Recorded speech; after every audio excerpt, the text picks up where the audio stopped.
ভূতদের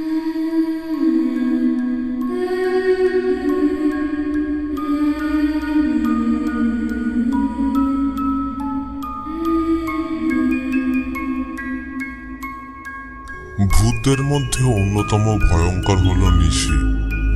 অন্যান্য ভূত সাধারণত নির্জন এলাকায় মানুষকে একা পেলে আক্রমণ করে, কিন্তু নিশি গভীর রাতে শিকারকে তার প্রিয় মানুষের কণ্ঠে নাম ধরে ডাকে। নিশির ডাকে সাড়া দিয়ে মানুষ সম্মোহিত হয়ে ঘরের দরজা খুলে বেরিয়ে পড়ে, কিন্তু সে আর কখনো ফিরে আসে না।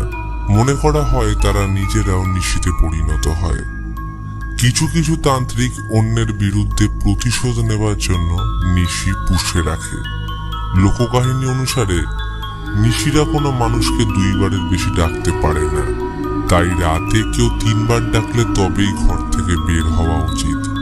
এতে করে নিশির আক্রমণের ভয় থাকে না। তো নিশির এই বর্ণনার সাথে আজ আপনাদের জন্য নিয়ে এসেছি south Korean horror movie the mimic এর গল্প নিয়ে। গল্পের শুরুতে আমরা দেখি জঙ্গলের মাঝের রাস্তা দিয়ে একজন কাপল গাড়ি ড্রাইভ করে যাচ্ছিল। তাদের দুজনকে বেশ বিচলিত লাগছিল, আর তখনই তাদের গাড়ি একটা কুকুরকে হিট করলে তার সেখানে মৃত্যু হয়। অগত্যা লোকটি মরা কুকুরটাকে গাড়ির ডিকিতে ঢোকাতে গেলে আমরা দেখি সেখানে একজন মহিলাকে মুখে কাপড় বেঁধে রাখা হয়েছে। আসলে এই মহিলা তার স্ত্রী, আর সাথে যে রয়েছে সেটা তার গার্লফ্রেন্ড। এবার গাড়ি এসে থামে একটা গুহার সামনে।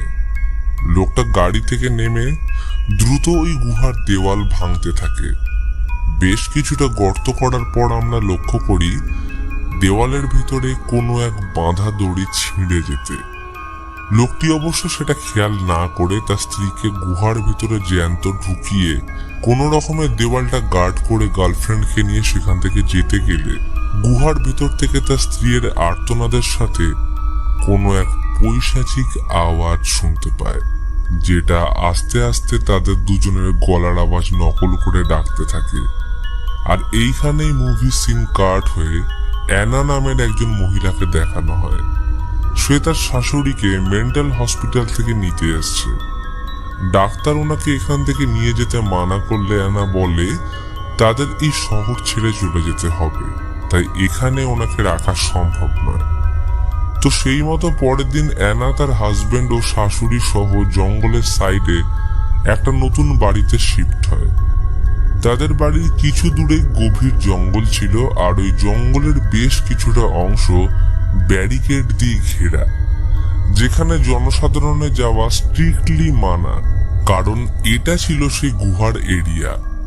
কথিত আছে এই গুহায় বা গুহার আশেপাশে বহু লোক নিখোঁজ হয়ে গেছে, যারা আর কোনোদিন ফেরেনি। এবার অ্যানার পরিবারের ব্যাপারে একটু বলা যাক। অ্যানার সাথে তার শাশুড়ি, হাজবেন্ড ও তার একমাত্র মেয়ে জুলিয়া থাকে। শাশুড়ি একটু মানসিকভাবে অসুস্থ ছিলেন, অবশ্য তার মধ্যে আত্মাদের দেখতে পাওয়ার এক অদ্ভুত ক্ষমতা ছিল। বেশিরভাগ সময় তিনি তার মৃত ভাই বোনদের দেখতে পেতেন। এদিকে অ্যানা নিজেও মানসিকভাবে সুস্থ নয়, কারণ 5 বছর আগে তার ছেলে আকস্মিকভাবে নিখোঁজ হয়ে যায়, যাকে সে এখনো খুঁজে বেড়াচ্ছে। পরদিন সকালে অ্যানা যখন বাড়ির টুকটাক কাজ করছিল, তখন প্রতিবেশী 2জন বাচ্চা আসে তাদের মিসিং ডগের পোস্টার দিতে। আর এটা সেই ডগ যার অ্যাক্সিডেন্ট গল্পের শুরুতে হতে দেখেছি। তারা অ্যানার সাথে দেখা করে জঙ্গলের ওই গুহার সামনে যায়। গুহার ভেতর উঁকি ঝুঁকি মারলে তাদের মনে হয় ভিতরে কিছু যেন একটা নড়াচড়া করছে, আর তখনই 2টো হাত এসে বাচ্চাটাকে গুহার ভেতরে টেনে ঢুকিয়ে নেয়। কিন্তু কিছু সময়ের মধ্যে সে নিজেকে বাঁচিয়ে গুহার ভেতর থেকে বেরিয়ে এসে অ্যানাকে ডেকে আনলে অ্যানার হাজবেন্ড ভেতরে ঢুকে চেক করলে তেমন কিছুই খুঁজে পায় না। কিন্তু অ্যানা গুহার বাইরে কিছুটা দূরে একটা ছোট্ট আয়না দেখতে পায়, যেটা সেলোটেপ দিয়ে মোড়া ছিল। বাড়ি ফেরার পথে অ্যানা লক্ষ্য করে বড় গাছটার পিছনে একটা বাচ্চা মেয়ে দাঁড়িয়ে আছে। মেয়েটির আপাদমস্তক পুরো নোংরা, যেন বহুদিন স্নান করেনি, আর পরনে পিঙ্ক কালারের একটা ড্রেস। অ্যানা জিজ্ঞেস করে, তোমার নাম কি? কিন্তু সে কোনো উত্তর দেয় না। আর তখনই গুহার সামনে থেকে ওই দুটো বাচ্চার চিৎকার শুনতে পেলে অ্যানার হাজবেন্ড সবার আগে ছুটে গেলেও বাচ্চা মেয়েটি অ্যানার কাপড়টা টেনে ধরে। ওদিকে অ্যানার হাজবেন্ড গুহায় ঢুকে একটা বন্ধ দরজা দেখতে পেলে সেটা খুলে একজন মহিলাকে মৃতপ্রায় অবস্থায় বেরিয়ে আসতে দেখে, কিন্তু কোনো সাহায্য করার আগেই সে মারা যায়। এবার ঘটনাস্থলে পুলিশ এসে গুহার ভেতর থেকে মহিলাটির মৃতদেহ উদ্ধার করে। অবশ্য এই মহিলা আর অন্য কেউ নয়, মুভির শুরুতে দেখানো লোকটির স্ত্রী। অফিসার গুহা সার্চ করে একটা পুরনো ছবি পায়, যেখানে একটা বাচ্চা বাবার হাত ধরে দাঁড়িয়েছিল। কিন্তু লক্ষণীয় বিষয় হলো ছবির মেয়েটি সেই মেয়ে যার সাথে অ্যানার দেখা হয়েছিল। পুলিশ অবশ্য তাদের এই বিষয়ে জিজ্ঞাসাবাদ করলে অ্যানা তাদের কোনো প্রশ্নের উত্তর ভালোভাবে দেয় না, কারণ বাচ্চা হারিয়ে যাওয়ার পর থেকে পুলিশদের প্রতি তার ঘৃণা জন্মেছিল। এরপর বাড়ি ফিরে আসলে রাতে অ্যানার বাড়ির কড়া নাড়ে সকালে জঙ্গলে দেখা সেই মেয়েটি। অ্যানার মেয়েটাকে দেখে মায়া হলে তাকে ঘরে নিয়ে আসে। সে তাকে যত্ন সহকারে স্নান করায়, আর এই সময় সে খেয়াল করে মেয়েটার পিঠে অসংখ্য আঘাতের দাগ। কোনো পাষণ্ড যেন বাচ্চাটার উপর অকথ্য অত্যাচার করেছে। অ্যানা তাকে তার ছেলের একটা জামা পরিয়ে দেয়। সে বহুবার তাকে তার ব্যাপারে জিজ্ঞেস করলে কোনো উত্তরই সে দেয় না। আর হঠাৎ অ্যানার দিকে তাকিয়ে সে বলে ওঠে, মা। বাচ্চাটার মুখে প্রথম মা শব্দ শোনার পর অ্যানা তাকে বুকে জড়িয়ে ধরে, কিন্তু লক্ষণীয় বিষয় হলো তার কণ্ঠস্বর জুলিয়ার মতো, এমনকি তার নামও জুলিয়া, যেটা বেশ অদ্ভুত। অন্যদিকে অফিসার গুহার ব্যাপারে বিগত কেস স্টাডি থেকে তাদের পরিচয় জানতে পারে। এদের মধ্যে একটা জিনিস কমন ছিল যে এরা প্রত্যেকেই গুহার ভেতর থেকে তাদের মৃত প্রিয়জনদের কণ্ঠস্বর শুনতে পেয়েছিল, যারা অবশ্য এই গুহার দিকে গেছিল কিন্তু কেউ ফিরে আসেনি।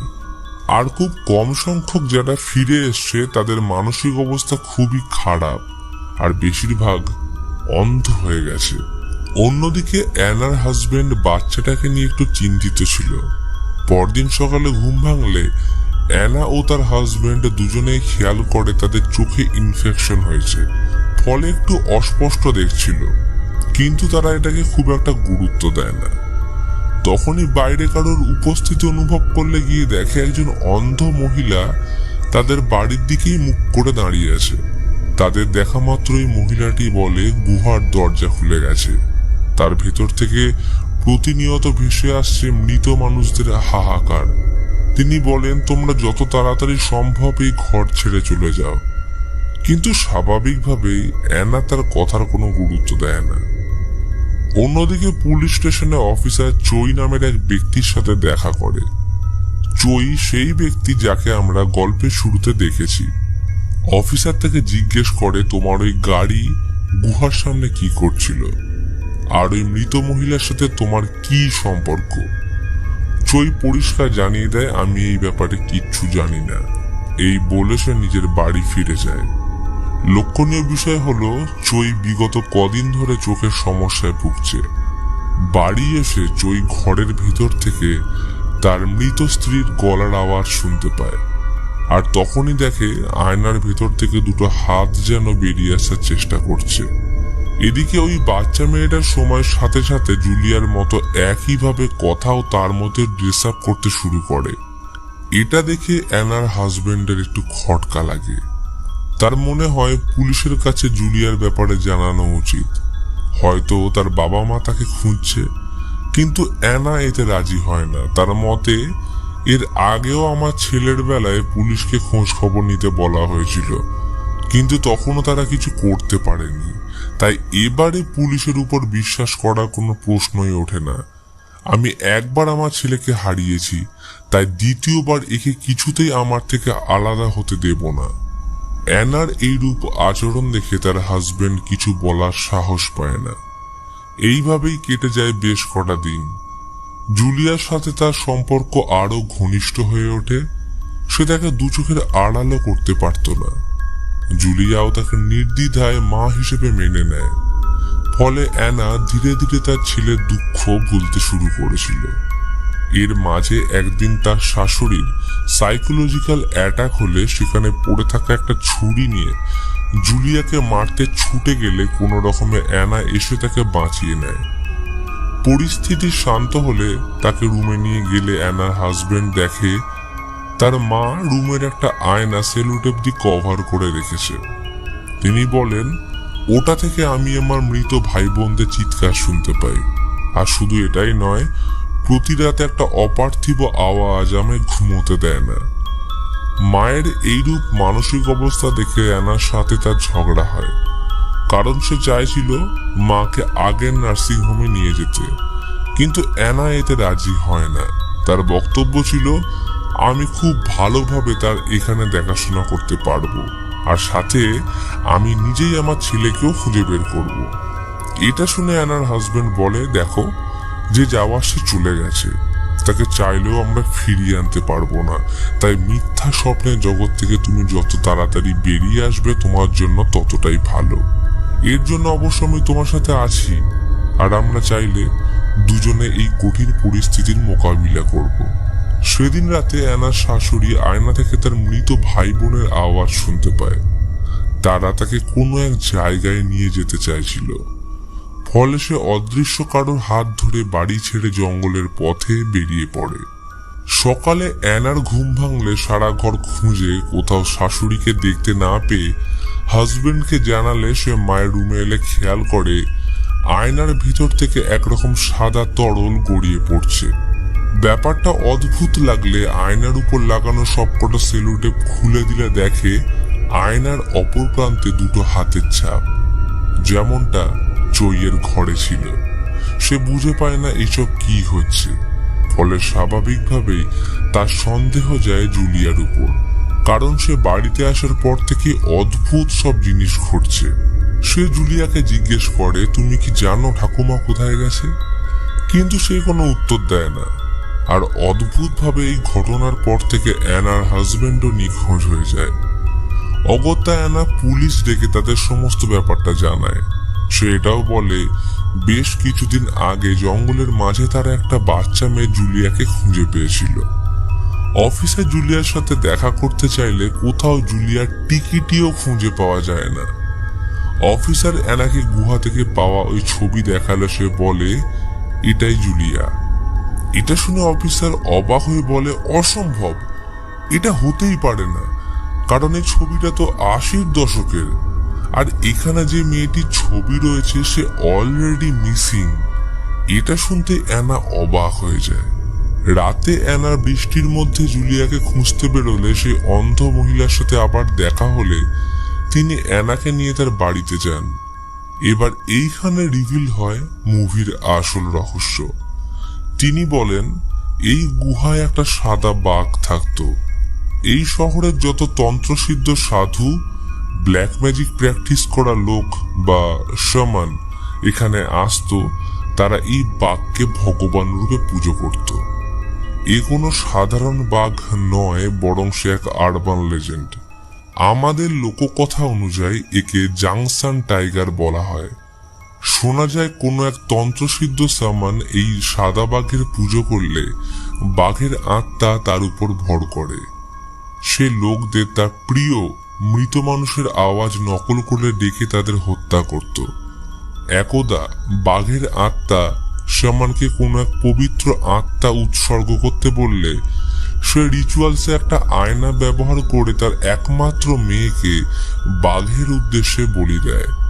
আর এই মেয়ে অন্য কেউ নয়, স্বয়ং জুলিয়া। সে জুলিয়ার উপর শারীরিকভাবে নির্যাতন করত এবং এই কারণে জুলিয়াকে স্নান করানোর সময় তার পিঠে আঘাতের চিহ্ন অ্যানা লক্ষ্য করেছিল। এবার এই ঘটনার পর থেকে তাদের দুজনের আর কোনোদিনও দেখা যায়নি এবং তাদের মিসিং এর সাথে শুরু হয় শহরের লোকদের নিখোঁজ হয়ে যাওয়ার ঘটনা।